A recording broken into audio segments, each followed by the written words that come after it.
सिद्धेभ्यः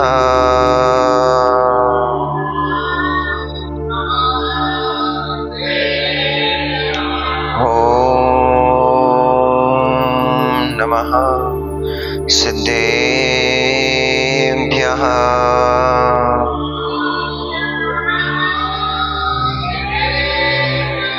ॐ नमः सिद्धेभ्यः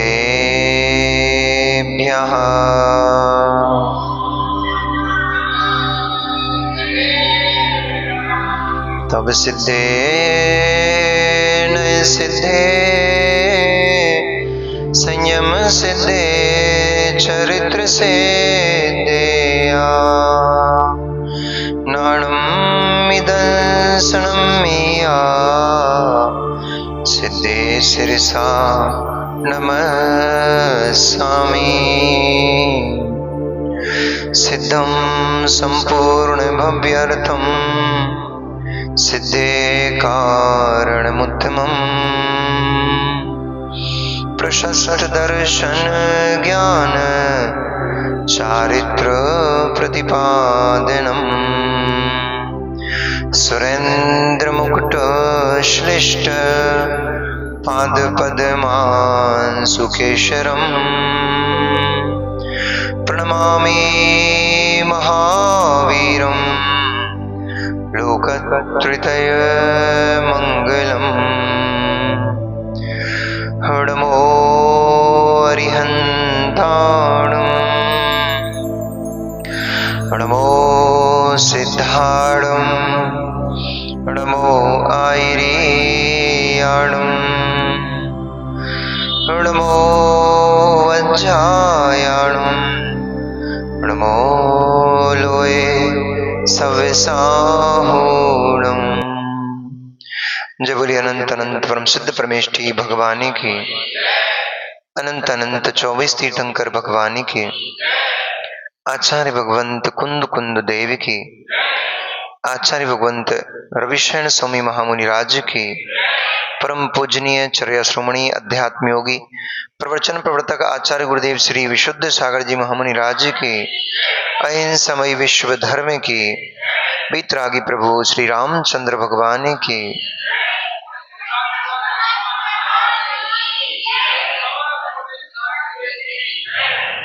मनुष्य वर्तमान शासन नायक भगवान वर्धमान स्वामी के शासन काल में हम सभी भव्य जीव यहाँ विराजते हैं। परम भट्टारक महाश्रमण भगवान वर्धमान स्वामी के मुख कमल से निश्चित भगवती बागवादिनी मजनवाणी का हम सभी भव्य जीव करुणांजलि लगा करके पान कर रहे हैं। यह बागवादिनी भगवती मजनवाणी सभी जीवों का कल्याण करे, सभी जीवों का मोक्ष मार्ग प्रशस्त करे।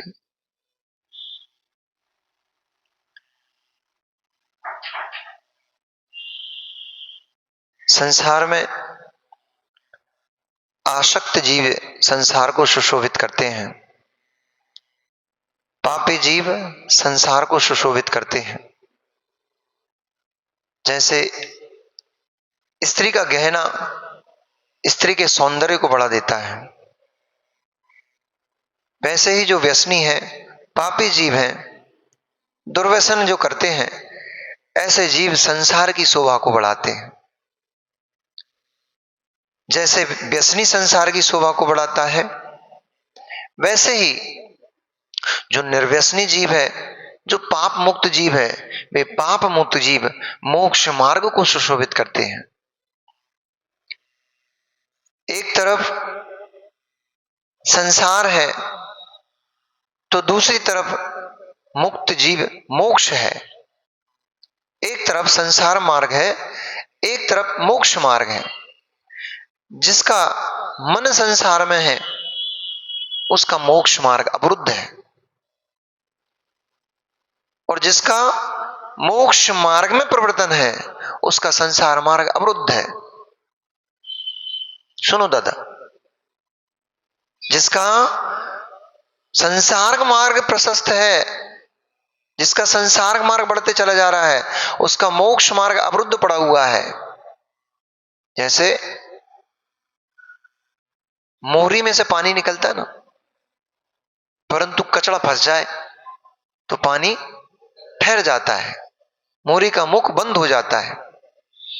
तो जैसे कचड़ा फंसने से वो मोहरी का मुख बंद हो गया है, ऐसे जिनकी परिणति राग द्वेष से भरी हुई है, ऐसे जीवों का मोहरी में कचड़ा फंस गया है राग द्वेष का। अब वो मोक्ष मार्ग पे नहीं बह पाएगा। और जो जीव खुली मोहरी में जैसे पानी बह जाता है, ऐसे जिन जीवों के हृदय खुली मोहरी के जैसे हैं, कषाय भाव से रहित हैं, राग द्वेष परिणाम से रहित हैं, विषय वासनाओं से रहित हैं, उन जीवों का मोक्ष मार्ग प्रशस्त हो जाता है, उनका संसार अवरुद्ध हो जाता है।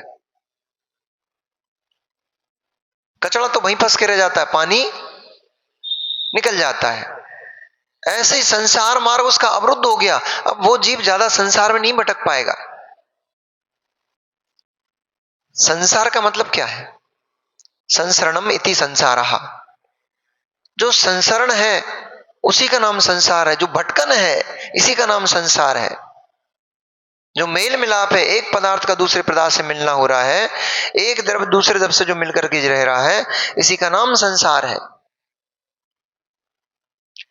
अभी दादा ने बड़ी अच्छी बात कही, नमस्कार करने वाला, सलूट मारने वाला कौन था दादा? वो सलूट किसको मारा जा रहा था?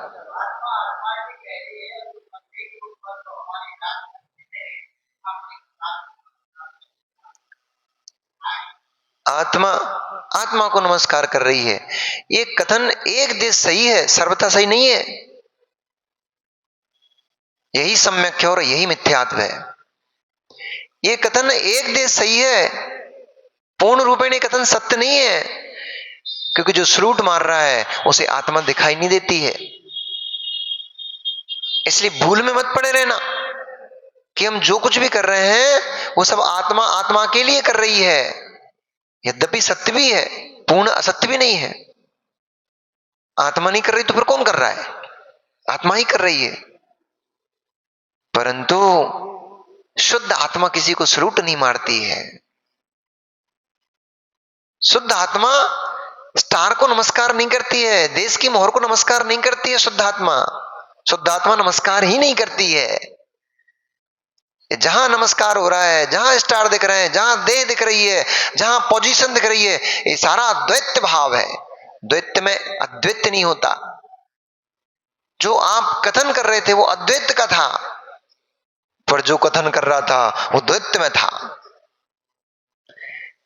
ध्यान के अभ्यास किया है आपने, ध्यान को पढ़ा है, इसलिए मैं प्रसन्न हूं आपसे।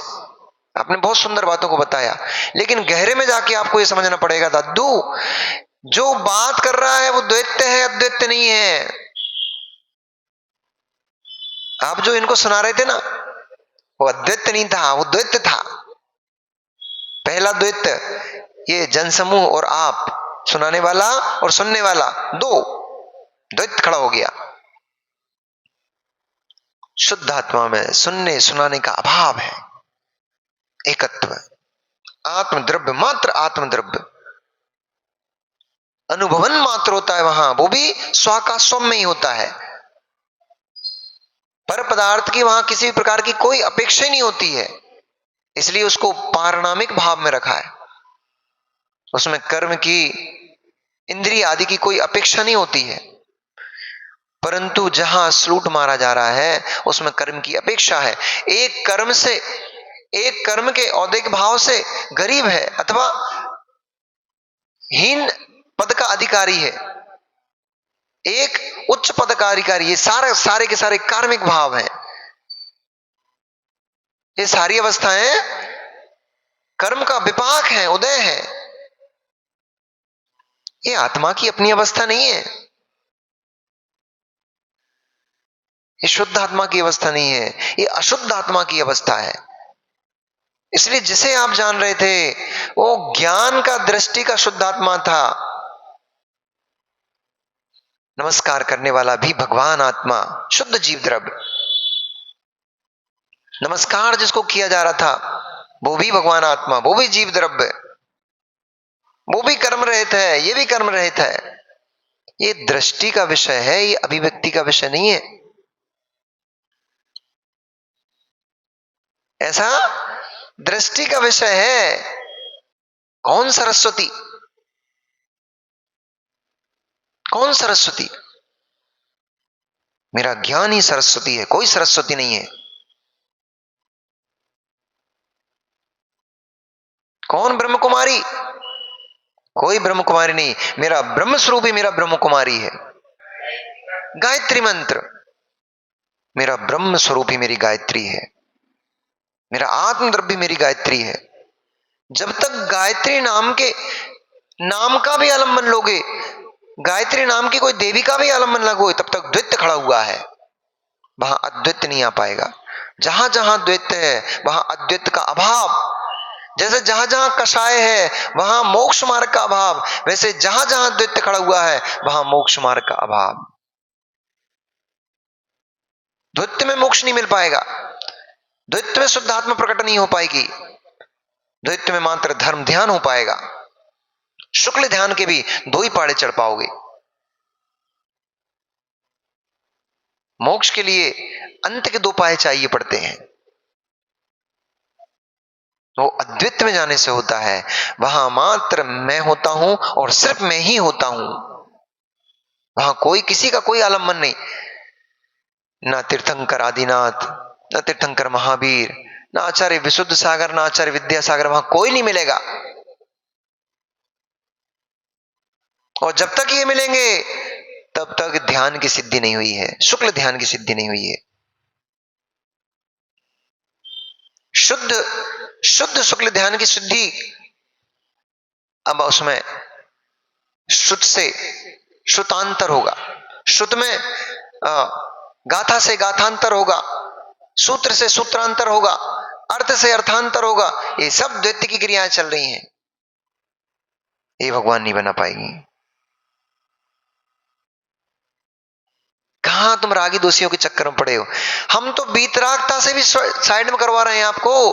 बीतरागी प्रभु भी जहां ध्यान में है वहां मोक्ष नहीं मिल पाएगा, वहां केवल ज्ञान नहीं हो पाएगा। चाहे वे बीतरागी रामचंद्र भगवान हो, चाहे बीतरागी हनुमान भगवान हो, चाहे बीतरागी महावीर भगवान आदिनाथ भगवान हो, चाहे 24 तीर्थंकर अनंत 24 हो, और चाहे वे स्वयं शुद्ध परमात्मा खुद ही हो, जब तक परमात्मा ध्यान में बैठा है तब तक एकत्व की अनुभूति नहीं होगी, आत्मानंद नहीं आएगा, शुद्ध आत्मा का आनंद नहीं आ पाएगा। जब इनसे भी शून्य हो जाओगे, जब इनसे भी शून्य हो जाओगे, वहां कोई परमात्मा नहीं मिलेगा, वहां कोई शुद्ध नहीं मिलेगा। सारे आलम्बन खत्म, श्रुत का आलम्बन भी पूर्ण हो गया, कोई मंत्र नहीं, कोई जप नहीं, कोई कुछ नहीं। श्रुत में जो लिखा था शब्द रूप में आत्मद्रव्य, वो भी समाप्त। एक दिन मैंने, आप नहीं थे शायद उस दिन, एक दिन मैंने इन लोगों को प्रैक्टिकल कराया था।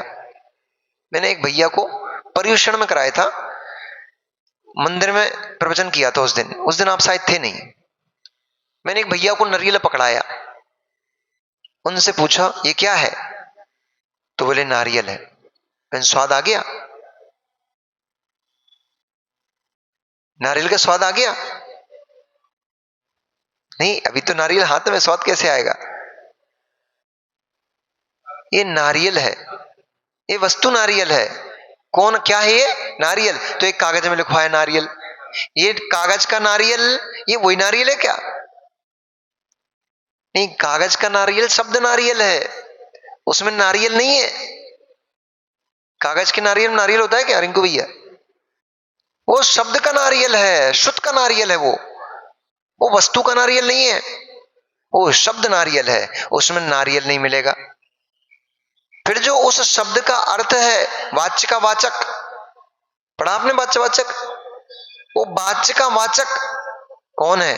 वो वस्तु रूप नारियल है, जो गोल गोल सा होता है, मूंछ लगी रहती है जिसमें, उसमें नाम नहीं लिखा होता, शब्द नहीं लिखा होता नारियल, परंतु वो नारियल है। उसमें कहीं शब्द नहीं मिलेगा नारियल, पर वो नारियल है, वो वस्तु का वाच्य का वाचक है। वो वस्तु वस्तु वस्तु जो वाच्य था उसका वाचक कौन है? वो नारियल। अब तीसरा होगा अर्थ नारियल। उसमें ना शब्द मिलेगा, उसमें ना शब्द मिलेगा, उसमें ना नारियल दिखेगा। वो जो मुंह में चबाने के बाद जो टेस्ट आ रहा है, आपसे पूछेंगे किसका स्वाद है? नारियल का। सत्य है कि?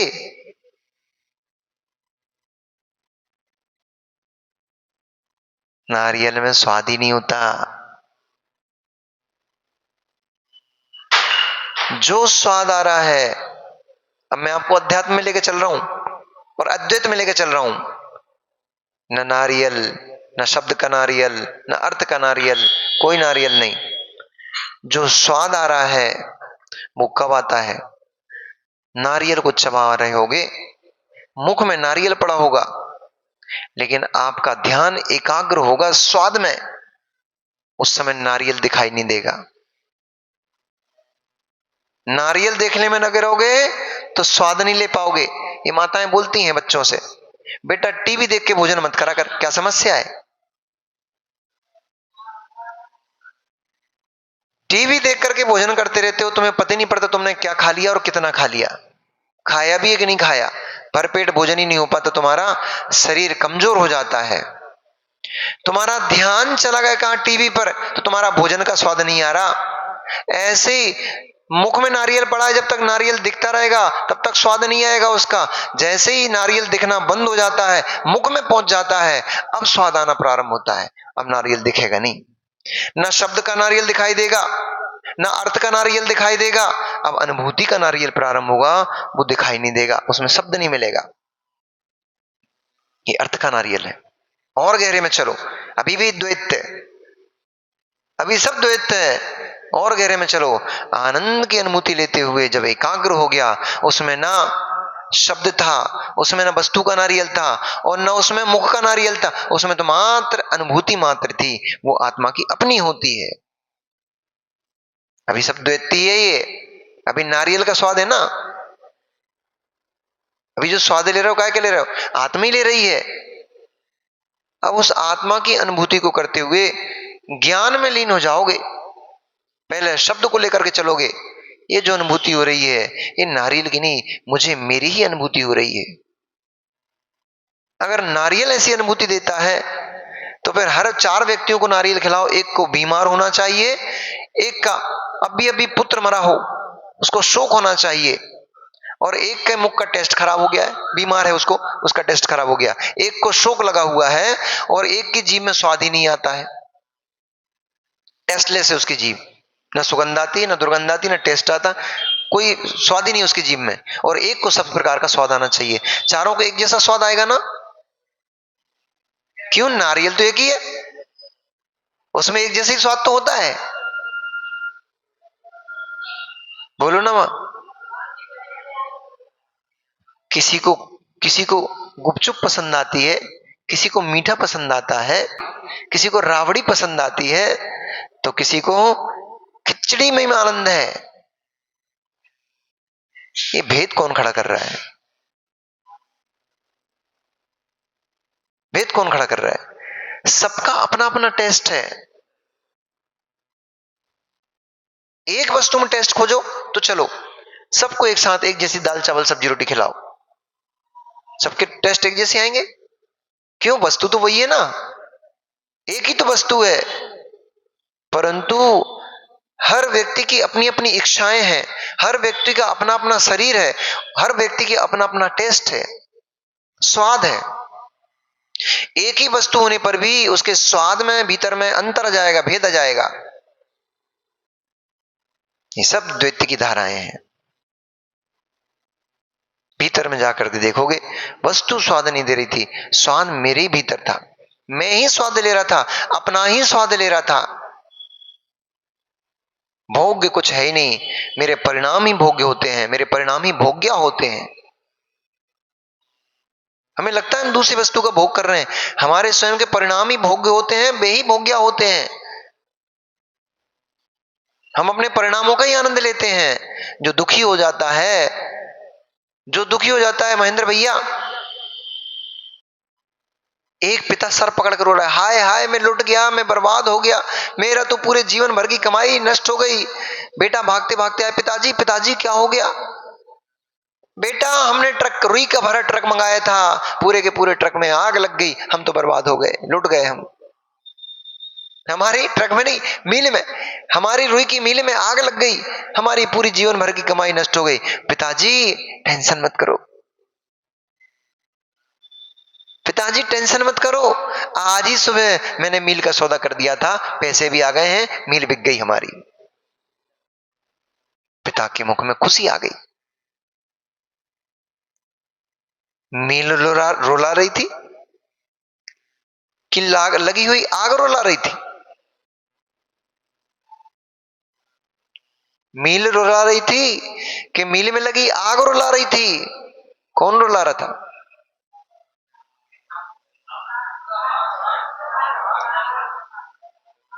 क्या सुनील भैया, 4 महीने से प्रवचन सुन रहे हो? आग रुला रही, मिल रुला रही। मित्र, आग रुला रही होती तो आग तो अभी भी लगी है, मिल रुला रही होती तो मिल तो अभी भी खड़ी है, आग से झुलस रही है। अब क्यों मुस्कुरा रहा है? मेरा मील में जो राग भाव था वो रुला रहा था। मील मेरी है, जो मेरा पना था मील के भीतर में, वो राग रुला रहा था, वो वस्तु रुला रही थी, ना कि मील रुला रही थी। सुनो भाई ध्यान से, सारी अम्माओं, न ऋषु रुला रहा, न योगेश जी रुला रहे। जिनमें हमारा राग भाव है वो हमें, हमारी इच्छाओं की पूर्ति उस वस्तु से नहीं होती, तब हमारा हमें रोना आता है, तब हमें गुस्सा आता है, कषाय भड़कती है। और जिस वस्तु से हमारी इच्छा, उसी वस्तु से हमारी इच्छा की पूर्ति होने लग जाती है, वही हमें अमृत सी दिखने लग जाती है, हमें अपनी सी दिखने लग जाती है। बेटा ने आपकी एक बात नहीं मानी तो सपाटा खींचने का मन करता है, और उसने बात मान ली, मेरा राजा बेटा है। दुनिया में सबसे अच्छा बेटा तो मेरा ही है। ये भाव तब आता है जब तुम्हारे मन की, तुम्हारी कषाय की पूर्ति हो जाती है। तुम्हारी कषाय की पूर्ति नहीं होती है, तुम्हारी इच्छा की पूर्ति नहीं होती है, तो उसी बेटे में द्वेष भाव खड़ा हो जाता है, उसको चपड़ने का मन कर जाता है। और यहां तक कि माताएं गाली गाली में बोल भी देती हैं, तुम्हारी ठटरी बन जाए, तुम्हारा नाश हो जाए, ऐसे खोटे खोटे शब्द भी बोल देती माताएं। उसने अपने अपने स्वयं के कोख में रखे हुए पुत्र की हत्या कर डाली।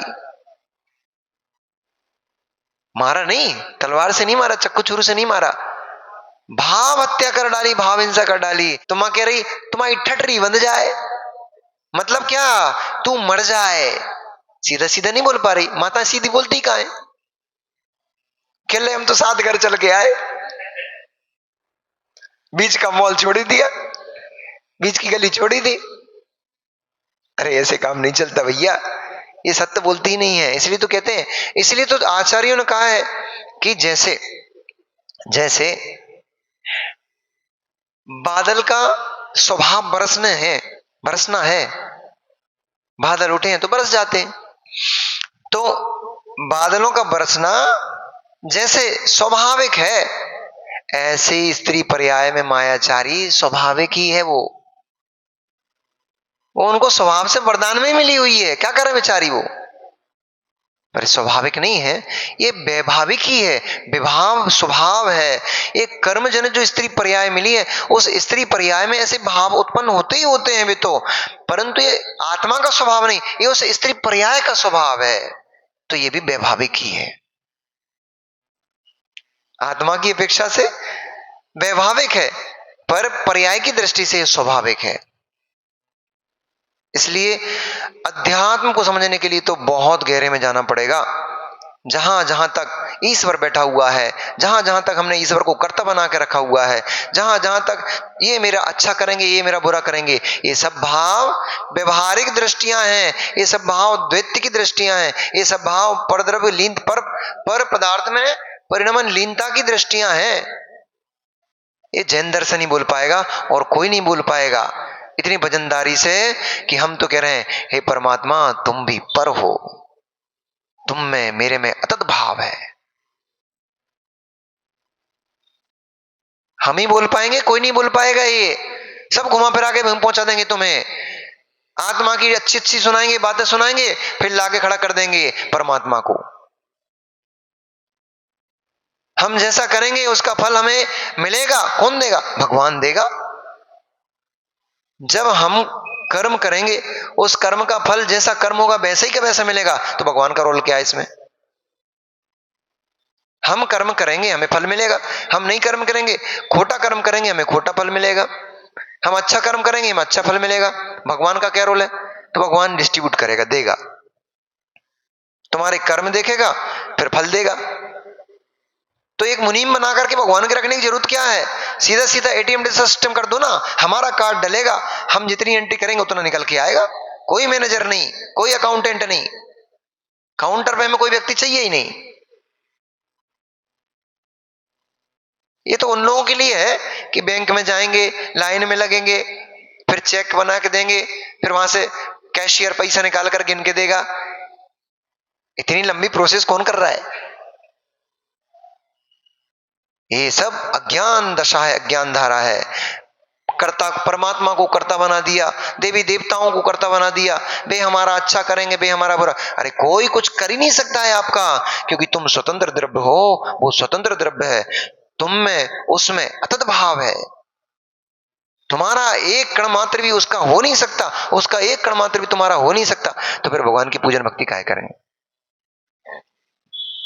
महाराज अच्छी बताई, भगवान की पूजन भक्ति क्यों करें? ये व्यर्थ उपास तप संयम क्यों करें? हम करना पड़ेगा।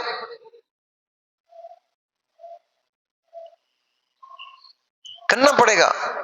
क्यों? आप ही तो कह रहे हो भगवान कुछ देते लेते नहीं है। हाँ, नहीं देते हैं, और इस अपेक्षा को लेकर जाना भी मत, नहीं तो मिथ्यात्व में जीते रहोगे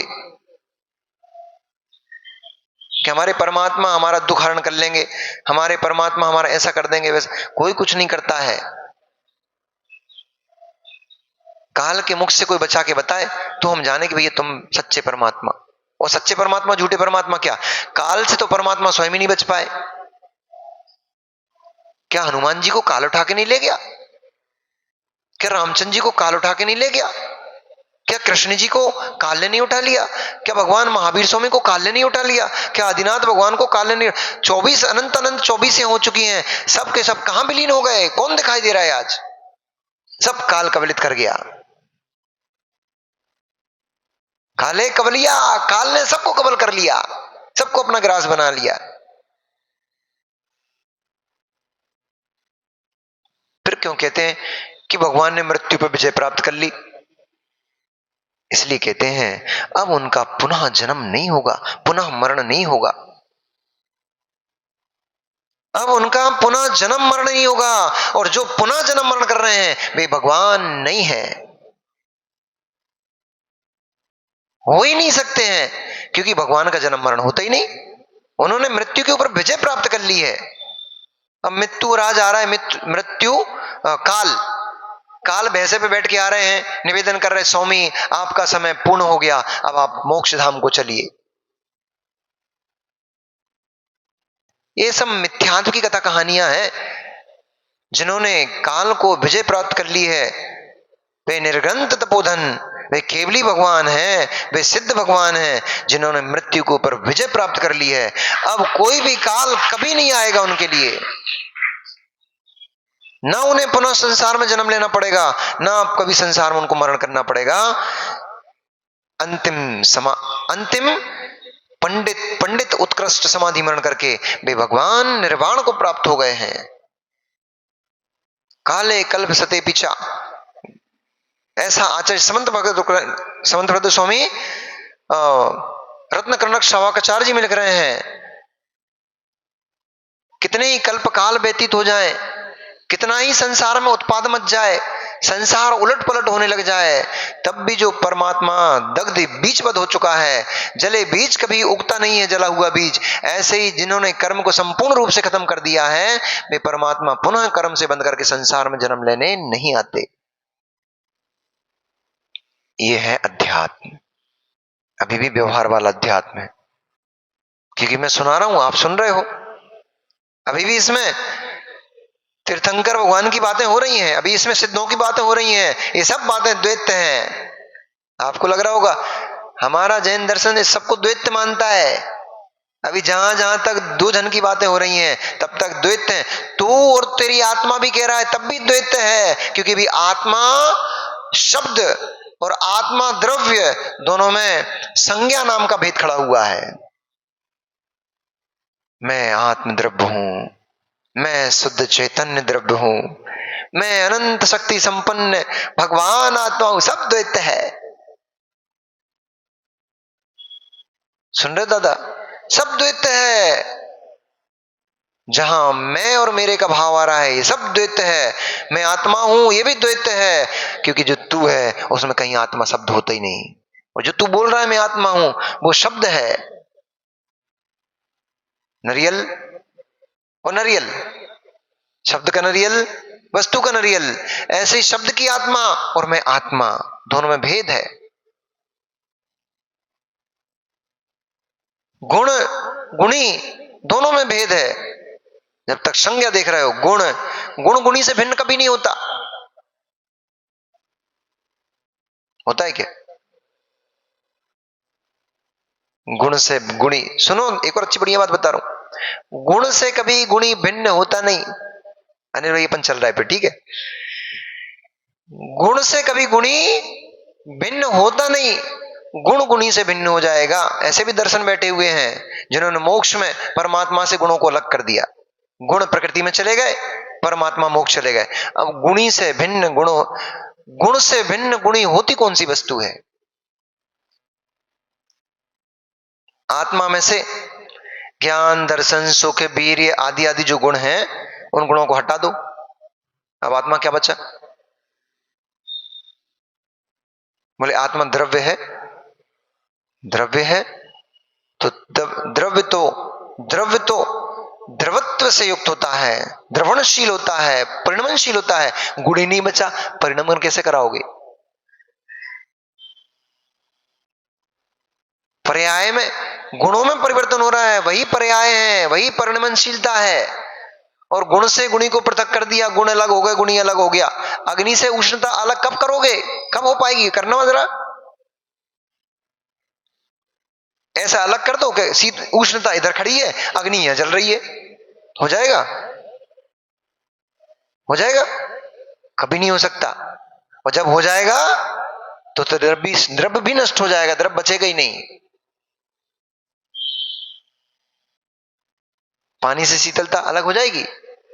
हो जाएगी? कभी नहीं हो सकती, तीन काल में संभव नहीं है। पानी का गुण शीतल है, शीतलता पानी का गुण है। तुम चाहे अग्नि में तपा दो, कुछ भी कर दो, 10 मिनट रख दो उसको, अपने आप फिर शीतल हो जाएगा वो। क्यों?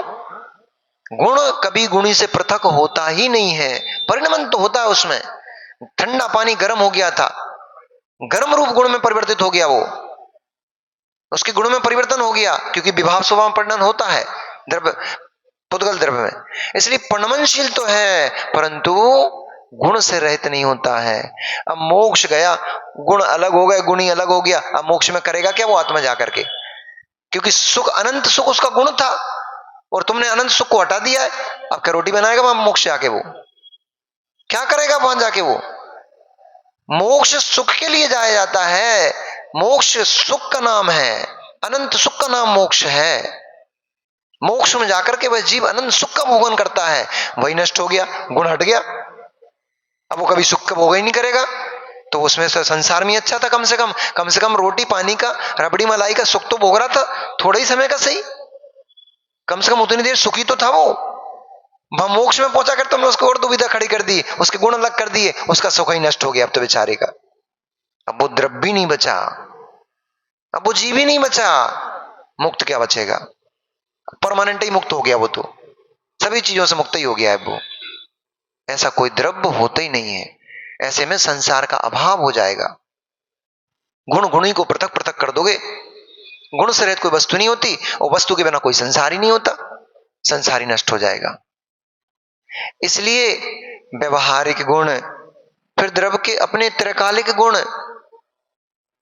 अब ये व्यवहार की बातें हैं, वो अच्छा व्यक्ति है, अच्छे नेचर वाला है, सहज परिणामी है, सरल परिणामी है, ये गुण हो गए।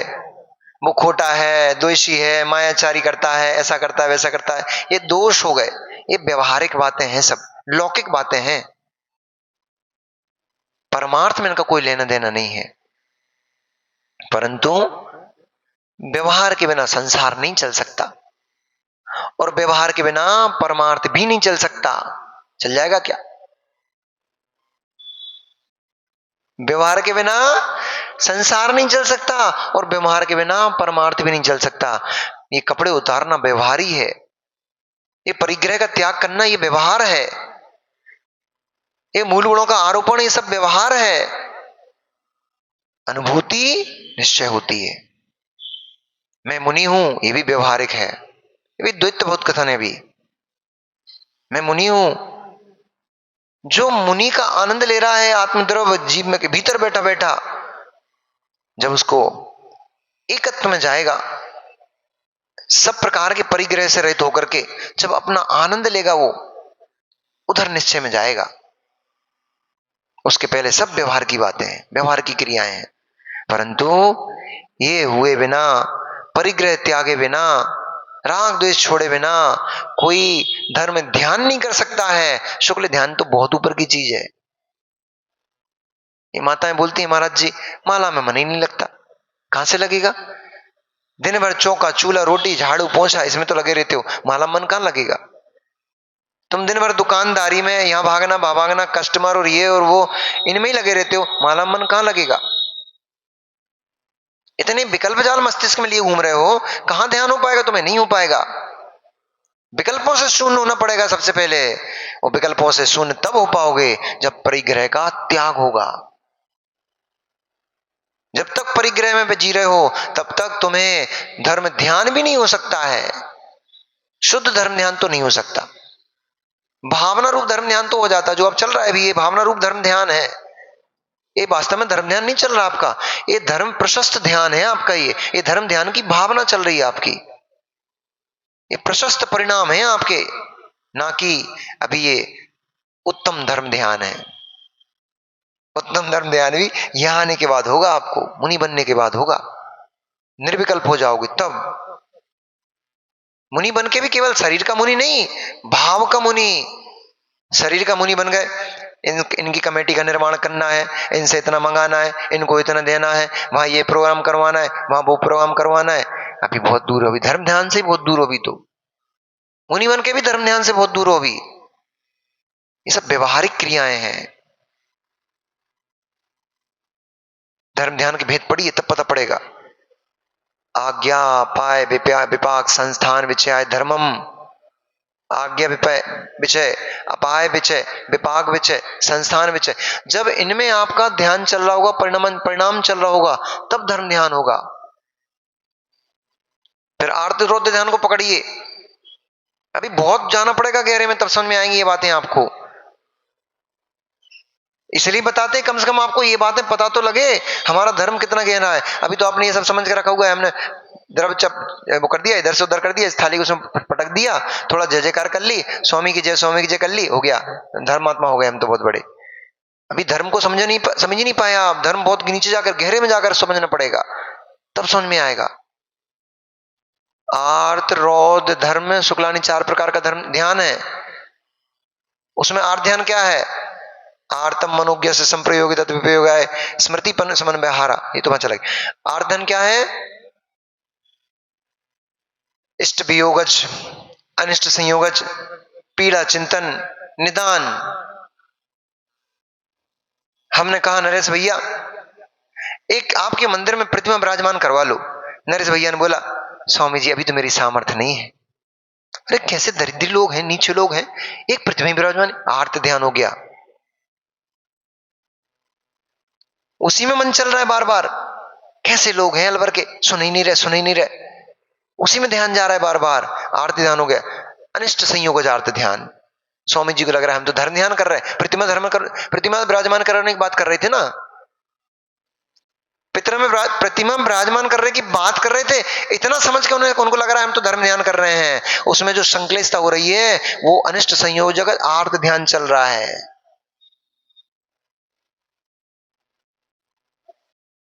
अभी बहुत गहरे में जाके समझना पड़ेगा धर्म को, तब समझ में आएगा धर्म की व्याख्याएं, परिभाषाएं। नहीं, ये बहुत जरूरी था, क्योंकि एक जीव भी अगर इस सम्यक मार्ग को समझ गया, अपनी मिथ्या परिणति को उसने भमन कर दिया, तो अपना प्रवचन सार्थक हो गया भैया, अपना समय सार्थक हो गया। नहीं तो लोग यही मान के बैठे रहेंगे कि भगवान करता है, वे कर रहे हैं, जो कर रहे हैं सो हो रहा है, मेरा आपकी कृपा से सब काम हो रहा है, करते हो तुम सांवलिया, मेरा काम हो रहा है। ऐसे ही भजन गाते रहेंगे ये लोग और यही समझते रहेंगे सारा काम सांवलिया ही कर रहा है। पार्शनाथ ही सब व्यवस्था बड़ी बिगड़ी बना रहे हैं, पार्शनाथ ने शादी करवा दी, पार्शनाथ ने दुकान चला दी, सब पार्शनाथ ही कर रहे हैं, हम तो केवल नाम मात्र के जा रहे आ रहे हैं। पार्शनाथ को तुमने कर्ता बना दिया, मिथ्या दृष्टि, ये सम्यक में दोष है। चलमल अवगाड़ गुण दोष क्या होते हैं? कहां गई वो हमारी पढ़ी लिखी अम्मा? चलमल अवगाड़ दोष क्या होते हैं? यही होते हैं। पार्शनाथ, मुनि सुब्रतनाथ, शनिवार के दिन मुनि सुब्रतनाथ को अर्घ्य चढ़ाए आओ, अभिषेक करे आओ उनका, सारे ग्रह शांत हो जाएंगे। क्यों भैया? मुनि सुब्रतनाथ के भीतर अलग से कोई सत्य संचार हो गया है क्या? क्या अलग से कोई गुण प्रकट हो गया उनका? हमने तो यही सुना है, 8 कर्मों के क्षय होते ही 8 गुण प्रकट होते हैं भगवान को, सबके एक जैसे ही होते हैं, एक बराबर ही होते हैं, किसी की हीन अधिक नहीं होते हैं। संकट मोचन पार्शनाथ भगवान, संकट मोचन नेमिनाथ भगवान, बाकी में क्या दिक्कत थी? न संकट मोचन पार्शनाथ है, न नेमिनाथ है। हाँ, ऐसा सीधा सीधा बोलो, तत्व निर्णय होना चाहिए हमें, ऐसा बोलो। भगवान के पास जाने से मेरे परिणाम प्रशस्त होते हैं, भगवान के पास जाने से मुझे समता परिणामों की, मेरे अंदर में, मेरी आत्मा में समता परिणामों का संचार होता है, उससे सहज परिणति बनती है, साम्य भाव बनता है, उससे मेरे कर्मों का क्षय होता है और उन कर्मों के क्षय से मेरे सारे काम बन जाते हैं। तुम्हारा मन पार्शनाथ के सामने पूजन का लग रहा है, उनके सामने करो, परंतु ये मिथ्यात पाल के मत रखो। ग्रह नक्षत्र त्रैकालिक है कि तात्कालिक है? सूरज त्रैकालिक है कि अभी इस काल में है, अगले काल में नहीं होगा? सूरज, चंद्रमा, ये तारे त्रैकालिक है ना? पक्का पता है? डाउटफुल है क्या? त्रैकालिक ही होते हैं। 5 ज्योतिष के विमान है, ग्रह नक्षत्र, सूरज चंद्रमा ग्रह नक्षत्र प्रकीर्णक तारकाश्च, प्रकीर्णक तारे, जो फैले हुए तारे हैं, ये सब, उनमें उत्पन्न होने वाले देव पर्याय लेकर के आते हैं, जन्म लेकर जाते हैं, मर जाते हैं, मरण को प्राप्त हो जाते हैं, परंतु जो भवन है, जो विमान है, वो त्रैकालिक है। अब मेरा प्रश्न ये है, मुनि सुब्रतनाथ भगवान जो पर्याय मुनि सुब्रत की है, आत्मा तो त्रैकालिक है, मुनि सुब्रतनाथ भगवान तात्कालिक है कि त्रैकालिक है? सुनील भाई, कहां घूम रहे हो तुम? जो मुनि सुब्रतनाथ भगवान की पर्याय की बात कर रहे हैं, मुनि सुब्रतनाथ भगवान की पर्याय, वो तो उत्पन्न हुई है ना, आत्मा की बात नहीं कर रहा हूं, वो पर्याय। अब चलो आत्मा को भी ले लेता हूं मैं आपसे, तो वो आत्मा पापी थी कि नहीं थी? थी। फिर वही शुद्ध हुई तो मुनि सुब्रतनाथ भगवान बन गई, बन गई। तो मुनि सुब्रतनाथ भगवान जब वो नहीं बनी थी, उससे पहले ग्रह नक्षत्र तारे नहीं थे क्या? तब शनि ग्रह नहीं था क्या? तब कौन सा देवता उसका समन करता था? तब कौन से भगवान का वो अधिष्ठित थे उसके लिए? अब जब मुनि सुब्रतनाथ भगवान मुनि सुब्रत बन गए, तो तुमने उनको शनि ग्रह पे उठा के बिठा दिया, ये शनि ग्रह अधिष्ठित है, उनके पहले कौन सा था? अरे पंडितों की बात तुम मानते क्यों? तुम स्वयं पंडित बनो ना, ग्रंथ क्यों नहीं पढ़ते हो? ग्रंथ पढ़ो, अज्ञानता का नाश करो। ये पंडित तो पैसे के चक्कर में बहुत कुछ पूरा धर्म बेच खाते हैं। सभी पंडित नहीं बेचते, नहीं तो तुम सोचो सभी पंडित बेचते हैं, कुछ अच्छे भी होते हैं, केवल सम्यक ज्ञान की बात ही करते हैं, कुछ पैसे के लिए धर्म भी बेच डालते हैं, मान सम्मान के लिए कुछ भी बोल देते हैं। वे भी अज्ञानी जीव हैं बेचारे, उन्हें ये पता नहीं धर्म का लोप हो रहा है। और बड़े बड़े अच्छे अच्छे पंडित और अच्छे अच्छे महाराज जी लोग शनि ग्रह अष्ट निवारक विधान करवा रहे हैं मुनि सुब्रतनाथ का, नवग्रह विधान करवा रहे हैं नवग्रह की शांति के लिए। उन्हें यही पता नहीं है कोई भी ग्रह तब परेशान करता है जब आपका पाप कर्म का उदय आता है।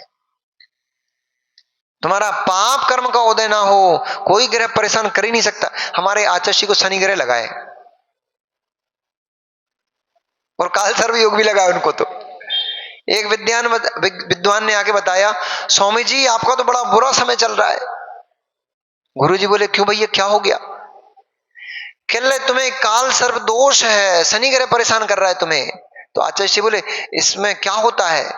बोले सब छीन लेता है। बोले ये तो मेरा मित्र है, बहुत बढ़िया है, ऐसे काल सर्प दोष भगवान सबको लग जाए। अरे पागल बनी घूम रही है जनता, पागल बनी जनता घूम रही है, सबको काल सर्प दोष लग जाए, सबके सब बर्बाद हो जाए, सब कपड़े उतर जाए, सबके सबका धन नष्ट हो जाए, सबके सब मुनि महाराज बन जाए। कहला तेरा काल सर्प तू अपने पास धरे रे भैया। जिनके पाप कर्म का उदय होता है वे उनके लिए ग्रह परेशान करते हैं। पुण्य आत्मा जीव के कोई ग्रह परेशान नहीं करता। शनि ग्रह हो चाहे मंगल ग्रह हो चाहे बुध ग्रह, सारे ग्रह उनके अनुकूल प्रवृत्ति करते हैं जिनका पुण्य का उदय चलता है। गुरु वशिष्ठ ने, ऐसा वैदिक रामायण से बता रहा हूं, ठीक है, जैन रामायण से नहीं बता रहा हूं। गुरु वशिष्ठ ने रामचंद्र जी का राज तिलक का योग निकाला था और उस समय के सबसे बढ़िया विद्वान कहलाते थे वे। क्या हो गया? कहां गए वे ग्रह, वे नक्षत्र, वो समय? उनको तो राज तिलक होने वाला था ना, वनवास कैसे चले गए? और वन में जाकर के, अब वन में जाकर के तो वनवासी होकर के जीना चाहिए ना, पर यक्ष ने महल क्यों बसा दिया, पूरा नगर क्यों बसा दिया? वे नगर के राजा बन गए। जिसके भाग्य में राज योग होता है वो जंगलों में भी राजा बन के राज करता है। यक्ष ने नगर बसा दिया था, आएगा अभी प्रकरण आगे चल के। वहां के देव ने, वो वन का जो देव था यक्ष, उसने वहां पे एक सुंदर नगर बसा दिया और उसका नगर का स्वामी कहा, स्वामी ये नगर राजा से शून्य है, आपकी प्रतीक्षा कर रहा है, आप यहाँ पर राज करो। कोई नहीं था वहां पे, वो विक्रिया से बनाया गया राजा था, वो महल था पूरा, नगर पूरा। तो जब भाग्य में राज करना होता है, जब भाग्य राज छीनता है तो घर के राज से बाहर जाना पड़ गया, और जब भाग्य में राज करना होता है तो जंगल में नगर बस जाता है, वहां पे बैठ के राज करते हैं। इसलिए सारा पुण्य और पाप का खेल तमाशा है। न कोई इनके ग्रह परेशान कर रहा है, न कहीं के देवी देवता परेशान कर रहे हैं, कोई परेशान नहीं करता है। परेशान तो तुम्हारी संतान भी करने लग जाती है, और नहीं तो तुम्हारी संतान तुम्हें चरण दबाती है। पुण्य है, आपके पास भाग्य है, धर्म करके आए हो, पुण्य कमा के आए हो, तो संतान पैर दबाती मिलती है। और अगर भाग्य खराब है, खोटा करके आए हो, क्लेश कषाय करके आए हो, उस जीव से शत्रुता के संस्कार बांध के आए हो, तो अपना स्वयं का बच्चा ही घर से बाहर फेंकवा देता है, दो रोटी के लिए नहीं पूछता है। कोई दोषी नहीं है। भाग्य है, जिन जीवों का भाग्य होता है, जिन जीवों का पुण्य तीव्र होता है, उन जीव के नगर में प्रवेश करते ही चारों ओर शांति हो जाती है। केवली भगवान जहां गमन करते हैं, योजन योजन तक का क्षेत्र पूरा सुभिक्षता से भर जाता है, शांति हो जाती। प्रत्येक प्राणी, दुखी प्राणी भी शांति के आवेदन करता है उस समय, ये उनकी वर्गणाओं का प्रभाव होता है। आप तो बोल रहे थे कोई कुछ करता नहीं है, ये कैसे हो रहा है? हाँ, सब पक्ष लेके चलता हूं मैं तो। आप तो भी बोल रहे थे ना कि महाराज एक देव दूसरे देव के लिए कुछ करता ही नहीं है, ये कैसे हो रहा है फिर? सारे के सारे दुखिया क्योंकि भगवान जिनेंद्र का बिहार उस तरफ ही होता है जिस तरफ भव्यात्मा पुण्यात्मा जीव होते हैं। पापी आत्माओं की बस्ती की तरफ भगवान का बिहार ही नहीं होता है। उनकी पुण्य वर्गणा ही भगवान को खींचती हैं। मुनिराजों के चातुर्मास वही होते हैं जहां पुण्यात्मा जीव होते हैं। प्रयास तो बहुत लोग करते हैं, प्रयास तो बहुत लोग करते हैं, लेकिन मुनिराज उनको ही मिल पाते हैं जिनका भाग्य प्रबल होता है। जिनवाणी तो खूब सुना रहे होते हैं, लेकिन वे ही सुन पाते हैं जिनका भाग्य प्रबल होता है। पाप आत्मा जीव जिनवाणी नहीं सुन सकता। अहो भाग्य आप लोगों का, तो भाग्यवान जीव हो। भाग्यवान जीव रणभूमि में भी प्रवेश करते हैं तो हारी हुई, हारा हुआ मैदान भी विजय हो जाता है। वो जनक तो उस मैदान में युद्ध को हार चुके थे, मलेच्छों की सेना से पूरी सेना जनक की त्रसित हो चुकी थी, यहां वहां भागने लग गई थी।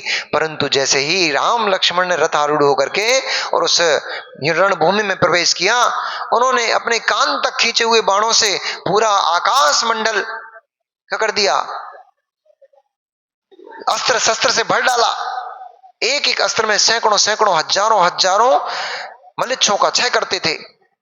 जैसे ही जनक ने देखा, ये कौन आ गया, ये दोनों बालक कौन है, और तब थोड़ी पहचानते थे। इतना पता था, जनक ने तब खबर पहुंचा दी थी कि दो पुत्र हमारे आ रहे हैं युद्ध के लिए, हो ना हो ये दशरथ के पुत्र होंगे, राम लक्ष्मण हैं। तभी तो इन्होंने रणभूमि में प्रवेश करते ही मलेच्छों की सेना का तिरस्कार कर दिया, उसको तितर बितर कर दिया है। राम लक्ष्मण ने अपनी सूरवीरता को प्रदर्शित करते हुए और पूरी सेना को निस्तनाबूद कर दिया। जो अरबों की संख्या में मलेच्छों की सेना आई थी, करोड़ों की संख्या में मलेच्छों की सेना आई थी, वो मात्र 10 घोड़े मात्र बचे थे। 10 घोड़े और उस पर 10 सवार सैनिक, इतनी मात्र सेना बची थी। सारी सेना कुछ भाग खड़ी हुई, कुछ सेना नष्ट कर डाली। दिनों दिन वो युद्ध चला, बड़ा नरसंहार हुआ, बहुत देखने लायक भी क्या कहे, कंपन उत्पन्न करने, भय उत्पन्न करने वाला ऐसे युद्ध में राम लक्ष्मण ने सारे योद्धाओं को परास्त जब कर दिया, उनको काल का कवल बना दिया, ग्रास बना दिया, तब युद्ध समाप्ति की घोषणा हुई।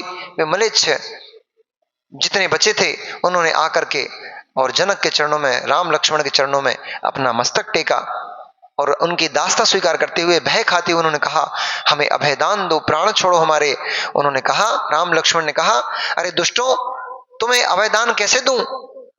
तुम लोगों ने कितना बड़ा अपकार किया है हमारे देश का, कितनी जनहानि की है तुमने। क्षमा याचना करते हुए, वीर पुरुष क्षमाशील होते हैं। उन्होंने भी सोचा, अब जब ये क्षमादान मांग ही रहे हैं, याचना कर रहे हैं, अपनी प्राणों की याचना कर रहे हैं, तो क्यों उनको मारा जाए।